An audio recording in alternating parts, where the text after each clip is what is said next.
Good afternoon. My name is Montgomery Blair Sibley. I'm the attorney for Larry Sinclair, and I just want to give you an overview of how we're going to proceed this afternoon. First, the National Press Club rents space. They do not condone or endorse the views of the people who rent the space. And we've been overwhelmed with people criticizing the National Press Club, and we just want to make it clear, Larry is here because he rented this room, and as a result, he's allowed to get up and say what he wants to say. The National Press Club has nothing to do with that. Mr. Sinclair is going to make a brief statement. You will be provided copies of that statement once he's done.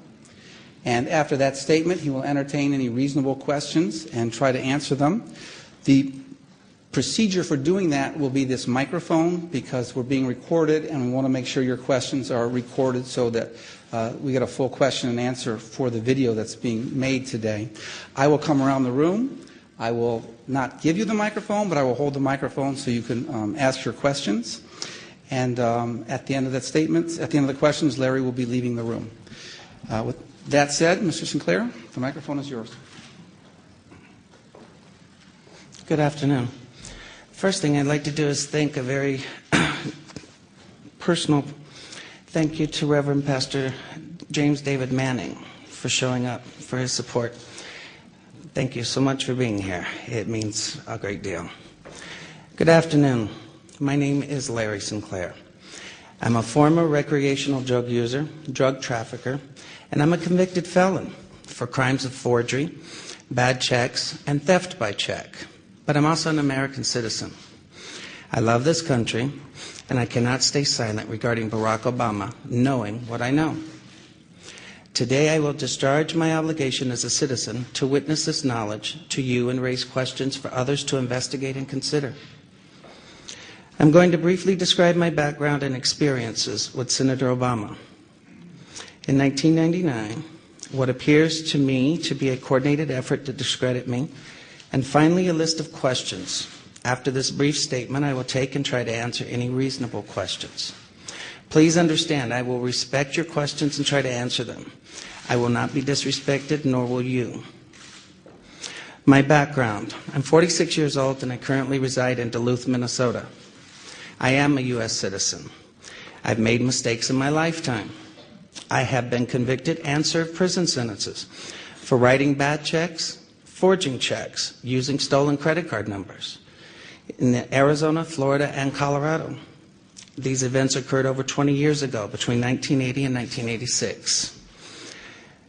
After going public on the internet with these claims against Senator Obama earlier this year, I became aware of a warrant out of Florida, dated from 1986, which I have resolved, and it has now been dismissed.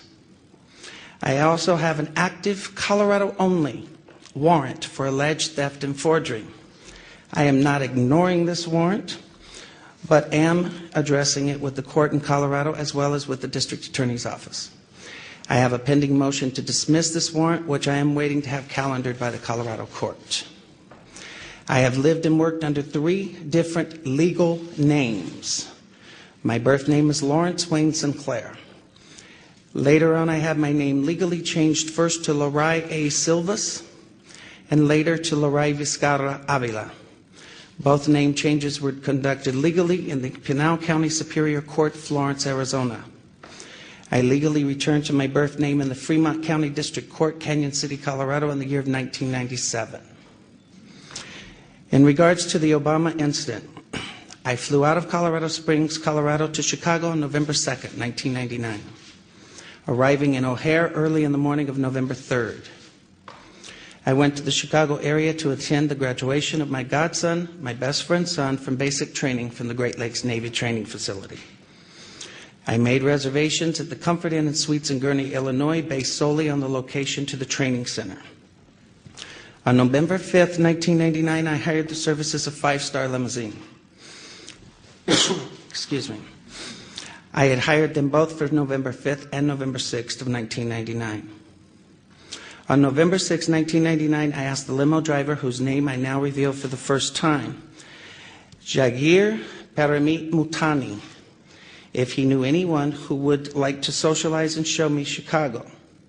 One note, there's a typo in the statement that you will get at the end of the statement. We will put an updated and corrected version on a website that you will also be given access to, as far as the name is concerned. Mr. Mutani understood that I was looking for someone who knew Chicago and would enjoy socializing. Mr. Mutani said he knew someone who was a friend of his. On November 6, 1999, after picking me up at the hotel in Gurnee, and this is significant, Mr. Mutani used his cell phone to make a call. That call was made to then Illinois State Senator Barack Obama to set up an introduction between myself and Senator Obama. Upon arriving at the bar and exiting the limo, Senator Obama was standing next to Mr. Mutani, and I was introduced to Senator Obama by name. Later that evening in a bar which I believe was called Alibis, and I state believe because I have failed so far to get Citigroup to provide the credit card receipts that has the actual name. I mentioned I could use a line or two to wake up. Senator Obama asked me if I was referring to Coke, and I stated I was. After stating I was, Obama stated he could purchase cocaine for me and then made a telephone call. This too is significant, from a cell phone to a presently unknown individual, during which Senator Obama arranged the cocaine purchase. Senator Obama and I then departed the bar in my limousine and proceeded to an unknown location where Senator Obama exited the limousine with $250, which was provided to him by me.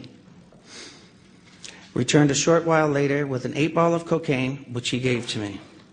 I did ingest a couple of lines of cocaine, and shortly thereafter, Senator Obama produced a glass cylinder pipe and packet of crack cocaine from his pocket. Obama then smoked the crack cocaine. I performed fellatio on Senator Obama in the limousine during the time Senator Obama was smoking crack cocaine, after which I had the driver take me to my hotel, the Comfort Suites, Gurnee, Illinois.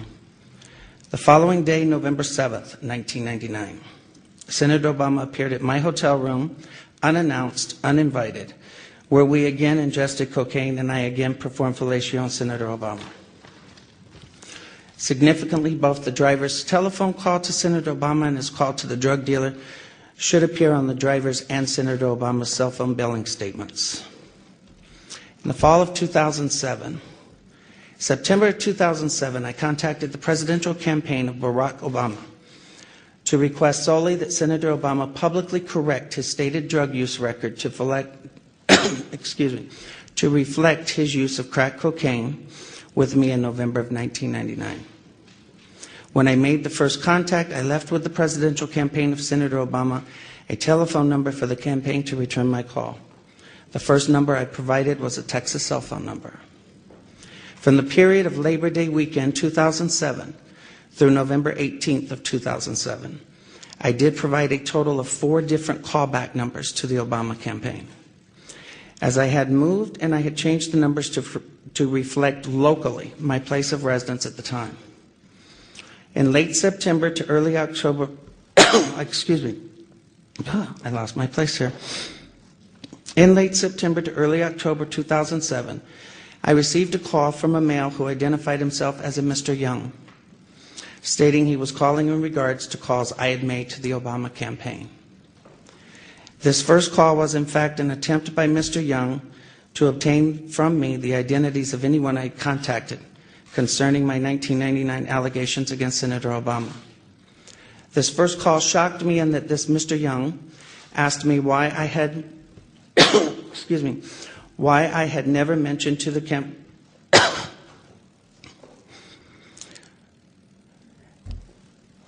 shocked me as I had never, hold on, so I'm lost here. Thanks, because this is getting, I can't even see it. The first call was in fact an attempt by Mr. Young to obtain from me the identities of anyone I had contacted concerning my 1999 allegations against Senator Obama. The first call shocked me in that this Mr. Young asked me why I had not asked Senator Obama to disclose the sexual encounters I had with Mr. Obama in 1999. I was shocked as I had never mentioned to the campaign or anyone working for the campaign any sexual encounters, as my call was prompted by drug allegations only. The call ended with Mr. Young stating I would hear from someone in a few days.